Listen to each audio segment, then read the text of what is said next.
ವೀಕ್ಷಕ ಪ್ರಭುಗಳಿಗೆ ನಮಸ್ಕಾರ. ನಾವಿತ್ತು ಬಾಗಲಕೋಟೆಯಲ್ಲಿ ನೂತನವಾಗಿರುವಂತಹ KTTV ಕಚೇರಿಯನ್ನು ಆರಂಭವನ್ನು ಮಾಡಿದ್ದು.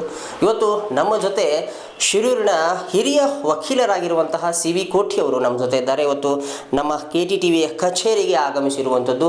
ಇವತ್ತು ನ್ಯಾಯವಾದಿಗಳಾಗಿರುವಂತಹ CV ಕೋಠಿ ವಕೀಲರು ಅನೇಕ ರೀತಿಯಾದಂತಹ ಬಡ ಸಮುದಾಯಗಳಿಗೆ ಮತ್ತು ಹಾಗೂ ಬಡ ಜನರಿಗೆ ಅನೇಕ ರೀತಿಯಾದಂತಹ ಸಹಾಯಾರ್ಥವನ್ನು ತೋಚಿರುವಂಥದ್ದು.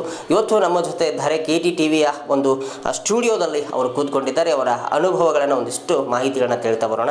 ಸರ್, ಈಗ ಶಿರೂರಿನಿಂದ ತಾವು ಹೆಚ್ಚು ಪ್ರಭಾವಿತವಾಗಿರುವಂಥವರು, ಹಾಗೆ ಶಿರೂರು ಸಿದ್ಧಲಿಂಗನನ್ನು ನೆನೆಸಿ ತಾವು ಈ ಒಂದು ವೃತ್ತಿಯನ್ನು ಆರಂಭ ಮಾಡಿರುವಂಥದ್ದು. ಹಾಗೆ ಶಿರೂರಲ್ಲಿ ಅನೇಕ ಕೆಲಸ ಕಾರ್ಯಗಳಿಗೆ ನಿಮ್ಮ ಒಂದು ಕೈ ಇರುತ್ತೆ ಅನ್ನುವಂತಹ ಮಾತುಗಳಿದೆ. ಸರ್, ಈಗ ತಾವು KTTVಗೆ ತಾವು ಕಚೇರಿಗೆ ಆಗಮಿಸಿದ್ದೀರಿ.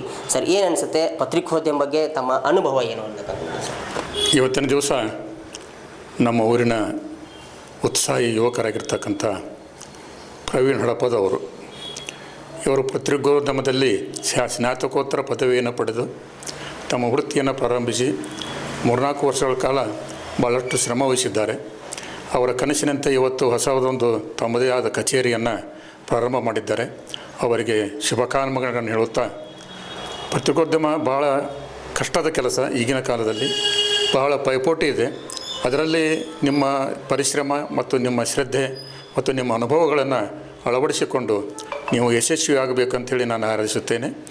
ನಮ್ಮ ಊರಿನವರಾಗಿದ್ದರಿಂದ ಸಾಕಷ್ಟು ಅವರಿಗೆ ಸ್ನೇಹಿತರ ಬಳಗ ಇದೆ.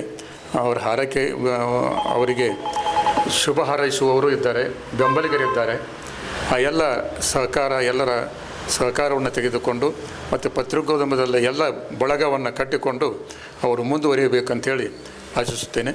ಇನ್ನೊಮ್ಮೆ ಅವರ ಕಚೇರಿ ಶುಭಕರವಾಗಿ ಕಾರ್ಯಕ್ರಮ ನಡೀಲಿ ಮತ್ತು ಅವರ ಪತ್ರಿಕೋದ್ಯಮದ ಭವಿಷ್ಯ ಯಶಸ್ವಿಯಾಗಲಿ ಅಂಥೇಳಿ ಆ ಸಿದ್ಧಲಿಂಗೇಶ್ವರನಲ್ಲಿ ನಾನು ಪ್ರಾರ್ಥಿಸಿಕೊಳ್ಳುತ್ತೇನೆ.